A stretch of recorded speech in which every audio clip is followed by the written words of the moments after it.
헬로 썬피플! 여러분의 데이 멘토 한수진입니다. 오늘 11월 15일 목요일 2019학년도 대학 수학능력 시험이 치러지고 있습니다. 우리 수능을 보고 있을 고3 1기 수험피플들 그리고 N수 수험피플들 모두 화이팅입니다. 최선을 다해서 좋은 결과 얻으시길 바라겠고요. 또 더해서 오늘 이제 수능이 또 지나고 나면 우리 2기 수험피플들인 고2 친구들의 마음의 부담. 이제는 정말 내 차례구나 하는 느낌이 훨씬 더 다가올 거고요. 그리고 이제 고1 우리 3기 수험피플들도 조금은 멀게만 느껴졌던, 이제는 적응하기 바빴던 고등학교 생활이 정말 내가 무언가를 박차를 가해서 준비해야 되는 시기구나 라는 것들이 좀 느껴질 겁니다. 그래서 오늘의 수험피플 다이어리 사례와 함께 또 대입을 향해 달려나갈 우리 2기, 3기 수험피플들과 함께 시작을 해보도록 하겠습니다. 오늘의 수험피플 다이어리 사례는요, 국민대학교 전자공학부 전자시스템공학 전공 사례입니다. 함께 보시겠습니다. 자, 국민대학교 전자시스템공학 전공이고요. 이 학생은 학교장 추천 전형으로 지원을 했기 때문에 이 전형에는 면접이 진행되지 않는 그런 전형이었어요. 그런 만큼 애초에 원서 접수를 할 때 이제 내신 부분에서도 좀 우수성을 가지고 있고, 또 활동 부분은 정성적으로 평가되는 부분이 있기 때문에 활동도 부족하지 않은 그런 특성을 가지고 있어야만 또 이 전형을 선택해서 들어갈 수 있었던 사례입니다. 자, 함께 차근차근 또 살펴보도록 하겠습니다. 자, 이 친구는요, 일단 지역은 서울 지역 친구고요. 학교가 2학년, 3학년은 일반고에서 다녔는데 이 친구가 처음에 1학년 때는 자사고에 들어갔었어요. 그랬다가 1학년 1학기랑 2학년 2학기까지 생활을 하고 2학년 1학기 때 일반고로 전학으로 온 그런 사례입니다. 그래서 표준 편차를 보시면 앞에 자사고 같은 경우에는 확실히 조금 표준 편차가 좀 숫자가 적은 그런 특징을 갖고 있고요. 일반고로 왔을 때도 뭐 표준 편차가 아주 크진 않지만 그래도 17에서 24로 좀 분포의 크기를 다르게 가지고 있다는 점 이걸 확인해 주시고요. 그 다음에 이 학생의 총 생기부 장수는 24장, 24쪽입니다. 요것도 여러분들 헷갈리시지 않게 적어드리면 담임 선생님께서 출력해 주시는 포맷으로 24장. 장이라고 하면 또 헷갈리니까 24페이지였습니다. 분량은 이제 그 정도고요. 진로 선택을 보면 이 친구는 3년간이 상당히 꾸준히 전자공학 엔지니어로 일정하게 꿈이 유지되고 있어요. 그리고 그 중에서도 본인이 좀 반도체 분야에 관심이 있었기 때문에 전체적으로 1학년 때 같은 경우에는 이 친구의 생기부를 보면 전체적으로 정말 물리를 좋아하는 학생이구나, 이런 게 물씬 느껴지는 그런 활동들을 진행을 했습니다. 그래서 꿈은 3년간 전자공학 엔지니어로 일정하게 유지가 되었고요. 역시나 3년간 개근하면서 성실성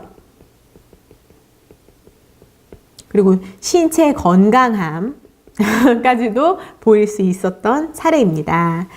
자, 우리 수험피플들이 또 이제 궁금해할 게, 그래서요 멘토님 상은 몇 개나 탔어요? 궁금해 하잖아요. 이 친구는 총 개수가 15개입니다. 근데 보시면은 인성 부분에서 표창장 하나, 봉사상 하나 이렇게 탄 것도 좀 눈에 띄긴 하고요. 일단은 수학, 과학 관련된, 제가 이 경시대회라는 표현을 쓰긴 했는데 사실 실제로 생기부에는 다 경시대회라는 용어를 쓰는 학교도 있고 쓰지 않는 학교도 있어요. 왜냐면 여러분들이 이제 수시 원서 접수할 때 자기소개서에서 외부 경시대회, 특히나 뭐 국어, 영어, 수학과 관련된 과목과 관련된 경시대회의 기록을 쓸 수 없게 되어 있기 때문에 이 경시대회라는 단어를 학교 교내 활동으로 쓰는 학교도 있고, 아니면은 무슨 활동 이렇게 이름을 좀 바꿔가지고 진행하는 경우도 있는데, 인터뷰를 해서 보면 결국은 수학이나 과학의 어떤 지식을 겨루는 그런 활동일 경우는 제가 교과 부분으로 분류를 했습니다. 그래서 보면은 수학과 과학의 어떤 지식 능력을 체크하는 그런 대회의 수상이 5개가 있었고요. 일단 비교과로 가보면 토론과 보고서, 물리 관련, 뭐 수학 관련 이런 내용이 전공으로 2개 들어갈 수 있었고, 그 다음에 창의 산출물 대회 요게 2개, 소규모 관련 있는 친구들만 지원했던 그런 대회에서 수상을 한 그런 사례가 있고요. 역시나 창의 산출물 같은 경우에도 과학 분야로 지원을 해서 수상을 할 수 있었고요. 그 다음에 비전공 수상에서 백일장과 그 다음에 진로, 뭐 인터뷰, 탐색, 이런 진로 포트폴리오 이런 활동 등 그런 종류의 활동으로 3개의 수상이 있었고, 그 다음에 독서록 활동으로 1개 수상한 것이 있었습니다. 사실 뭐 수상으로 보면은 15개면 상당히 많긴 한데, 뭐 활동한 내용으로 보면은 아주 다양한 부분에 많이 참여했다기보다는 자신이 관심 있는 분야에서 좀 우수성을 확실히 보이는, 수학과 부분에서 우수성을 보이는 그런 사례라고 볼 수 있겠습니다. 자, 자율활동으로 가보면요. 이 친구는 임원은 하질 않았어요. 그래가지고 1학년 때는 아예 뭐 특별한 기록 자체가 없고, 2학년, 3학년은 이제 학적을 바꿔서 일반고로 전학 온 뒤에는 학생회에서 선도부 활동을 2년간을 하면서, 요 선도부 활동을 그냥 근데 단순히 이름만 있게 한 게 아니라 교문 캠페인,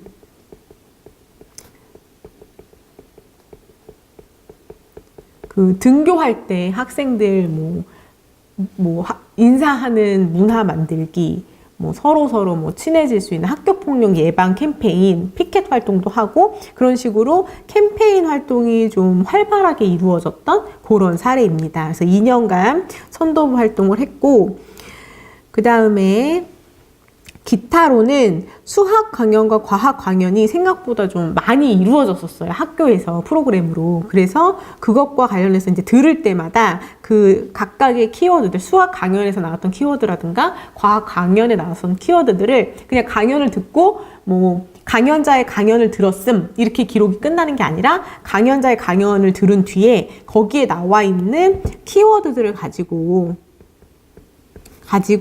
미래 사회의 특징과 연결해서 개인 보고서를 다 써서 작성을 해서 제출을 했어요. 그래서 자율활동, 사실 이 자율활동 부분이 변별이 상당히 어려운 부분이긴 하거든요.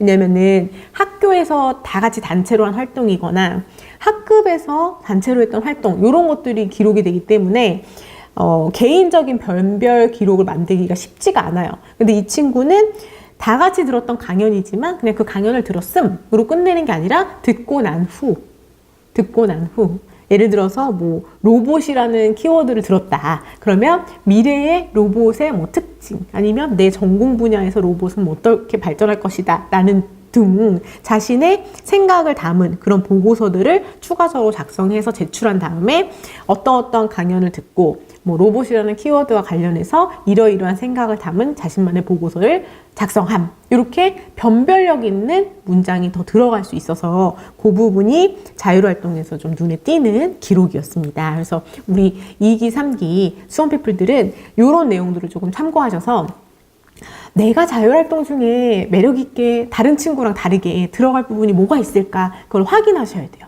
자율활동은 대부분 학교에서 다 같이 단체로 하거나 학급에서 하는 활동이다 보니까 옆에 쓴 게 내가 쓴 거고, 내가 쓴 게 또 옆에 쓴 거고, 이렇게 변별이 잘 안 된단 말이에요. 그런 경우에는 천자로 꽉꽉 눌러서 쓴다 한들 점수를 받을 수 있는 부분은 많지 않다. 그러니까 내가 개인적으로 추가적인 활동을 만들어서 기재를 하셔야만 점수를 받을 수가 있어요.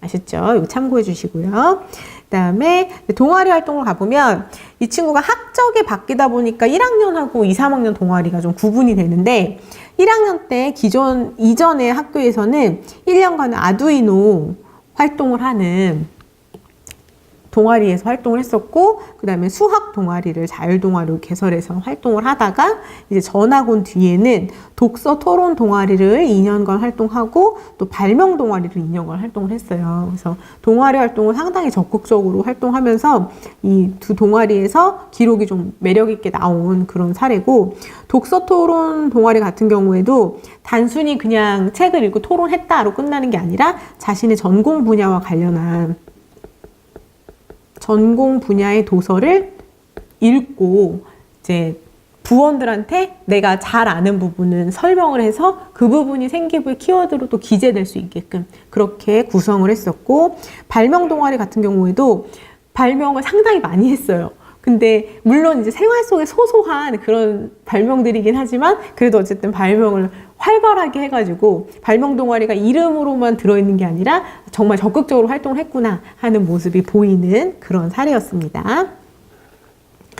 자, 봉사활동으로 가보면요. 뭐 학교에서 하는 기본적인 환경정화 활동은 물론 했고요. 그 다음에 선도부 활동 한 게 좀 의미가 있었고, 그 다음에 외부 봉사로 이 친구는 1학년 때 70시간을 하고 2학년 때 79시간 하고 3학년 때 22시간을 했거든요. 그러면 시간이 상당히 많은 편이에요. 근데 중요한 건 이 친구가 뚜렷하게 뭔가 드러나는 정기적인 봉사가 없어요.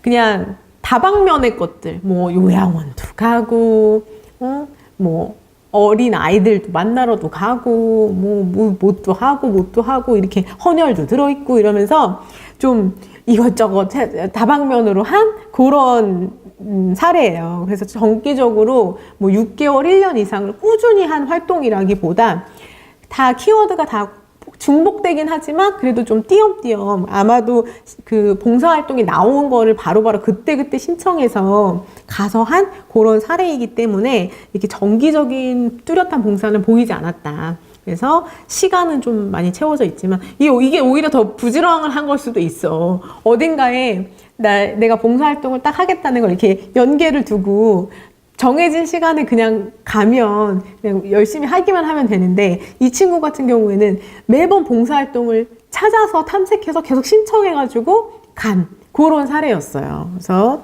정기적인 봉사는 보이지 않지만 어쨌든 시간은 상당히 좀 충실하게 채웠던 그런 사례고, 진로 활동에서 특색을 좀 보면 반도체 분야에 좀 관심이 있다고 얘기했었잖아요. 그래서 반도체의 뭐 원리, 그 다음에 지금 어디까지 뭐 발전했는지, 그리고 초고주파 사용 분야, 이제 관심이 있는 분야가 이런 분야여서 그런 특징에 관한 보고서를 정리해서 작성한 내용이 진로 활동에 하나 들어갔습니다.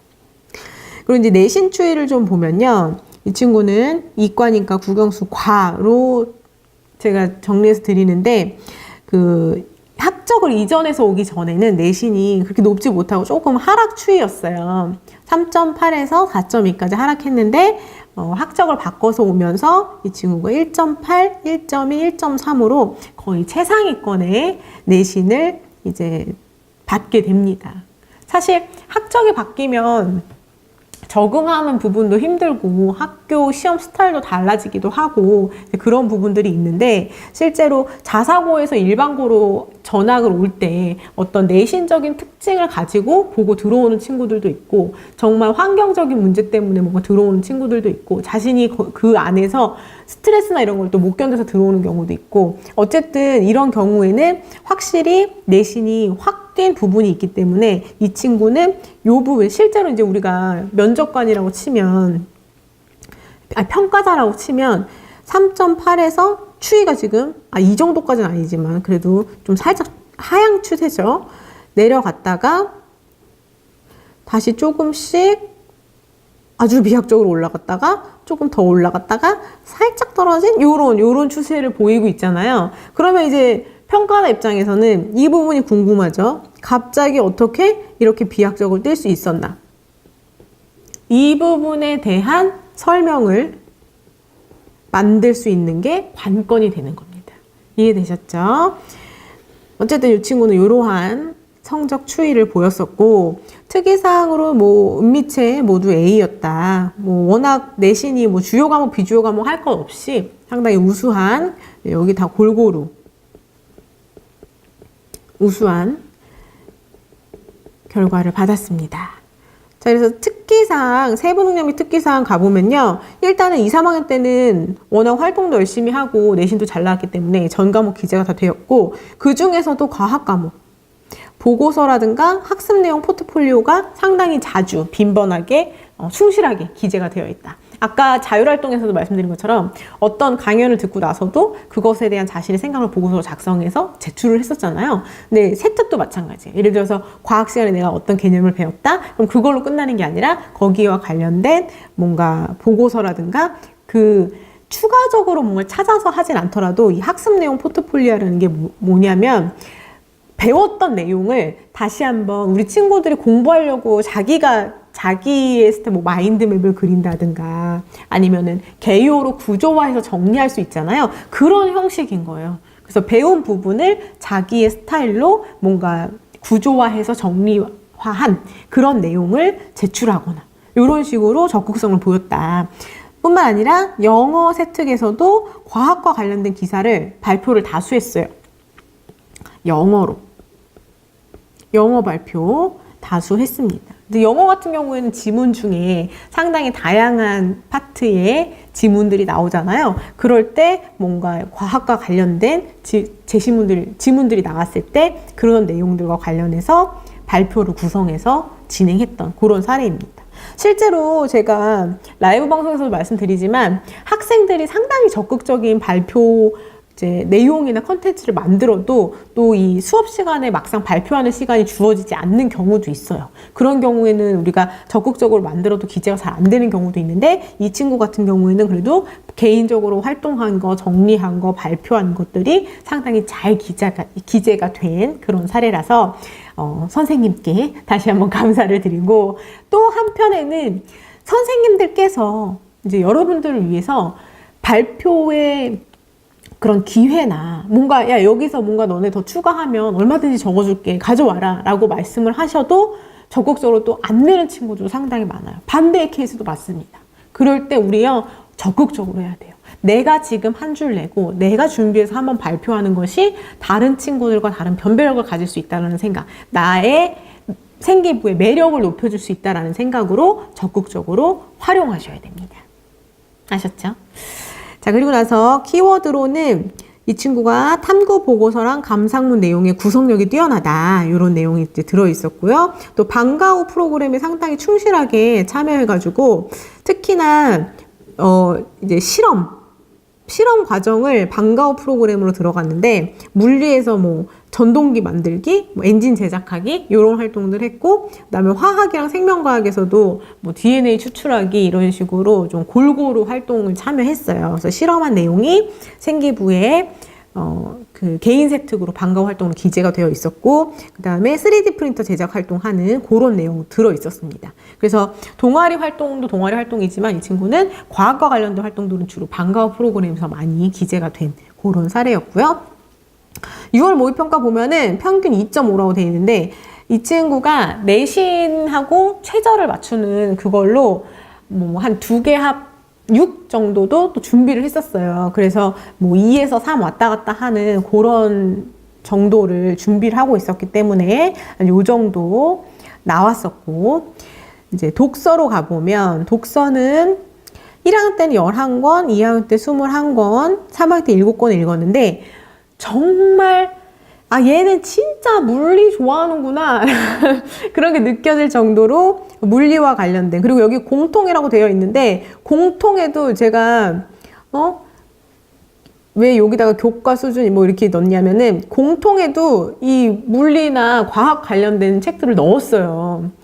그래서 대부분 화학, 수학 과목도 공통, 물리, 화학, 수학, 과학과 수학에 다 좀 몰려 있고 공통 과목에도 과학 관련된 책을 넣을 정도로 이렇게 좀 몰려있던 사례입니다.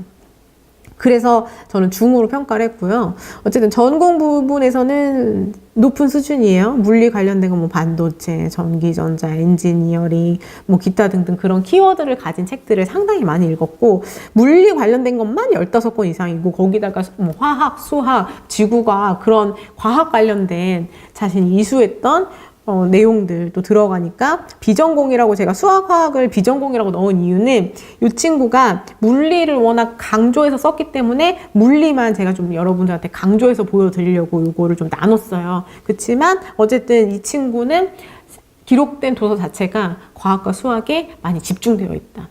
이런 특징을 갖고 있습니다. 그 다음에 근데 행동특성 및 종합의견에 이 친구가 제가 상으로 표시한 이유가 뭐냐면 학교에서 통합화 친구 도우미를 2년간을 해요. 2년을 했어요. 전화 와가지고. 근데 이게 사실 앞에서 봉사활동은 그렇게 꾸준하게 뭐가 들어간 스토리는 없다고 말씀을 드렸잖아요. 근데 오히려 통합반 친구랑 2년간 활동을 하면서 개인적으로 계속해서 지속적인 도움을 준 것이 다른 데 기록이 없는데 담임 선생님께서 요걸 이제 말씀해 주셔가지고 요걸 가지고 자소서 내용까지 연결한 그런 사례입니다. 그 다음에 개인 연구한 것은 아까 반도체 원리랑 초고주파 사용한 거, 그거 보고서 작성한 거랑, 그 다음에 약간 요거 좀 철학적인 그런 내용이었는데, 정의라는 거, 정의롭다는 게 뭐냐. 그 정의에 대한 고찰. 과연 정의란 무엇인가? 이러면서 고찰을 해가지고, 과학자가 가져야 하는 정의, 또 윤리 보고서를 작성을 했는데, 그때 이게 정의라는 것이 사실 되게 추상적이라면 추상적이고, 사람이 갖는 가치관에 따라서 선택이 좀 다를 수 있잖아요. 그래서 요거를, 친구들한테 뭐 설문조사도 하고, 또 인터뷰도 하면서 정의라는 그런 추상적인 내용을 좀 객관화시켜 보려는 그런 조사 보고서를 작성을 한 그런 좀 특이한 게 있었어요. 그래서 자소서 소재로는 1번에는 수학물리 학습 방법, 이 친구는 공부했던 내용으로 1번을 넣었고요. 그다음에 2번에는 물리 방과 후 실험, 그래서 아까 그거 뭐 제작하는 것들, 뭐 전동기, 엔진 이런 거 제작하는 거 썼고, 그 다음에 반도체 관련 보고서 쓴 거 2번에 들어갔고요. 그 다음 3번을 소재를 500자씩 해서 2개로 넣었는데, 하나는 선도부 인사 캠페인 활동한 거랑 통합반 친구 도우미 활동한 거 이렇게 2개로 500자씩 넣었고, 그 다음 4번에는 발명 동아리에서 총 15가지의 발명품을 발명을 했어요, 이 친구가. 그래서 물론 뭐 좀 짜잘짜잘한 것도 있고, 그 다음에 뭐 어플 발명 뭐 이런 것도 들어있고 해가지고 좀 크기가 좀 다양하게 섞여 있긴 하지만 어쨌든 상당히 적극적으로 살아있는 그런 발명 동아리 활동을 했다. 이름만이 아니라. 그래서 그런 걸 보일 수 있어서 도전했던 경험으로 4번 자소서를 구성을 했습니다. 그래서 이 친구는 이 학교장 추천 전형이 면접이 없는 전형이었어서 따로 면접은 없고 바로 자소서만, 생기부와 자기소개서만 제출해서 진행됐던 그런 전형이었습니다. 자, 그래서 오늘 여러분과 함께 이 국민대학교 전자시스템공학 전공 학교장 추천 전형 합격 사례를 살펴봤고요.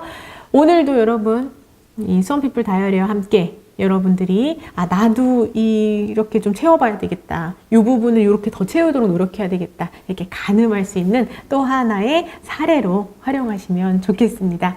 언제나 여러분을 응원하겠습니다. 감사합니다.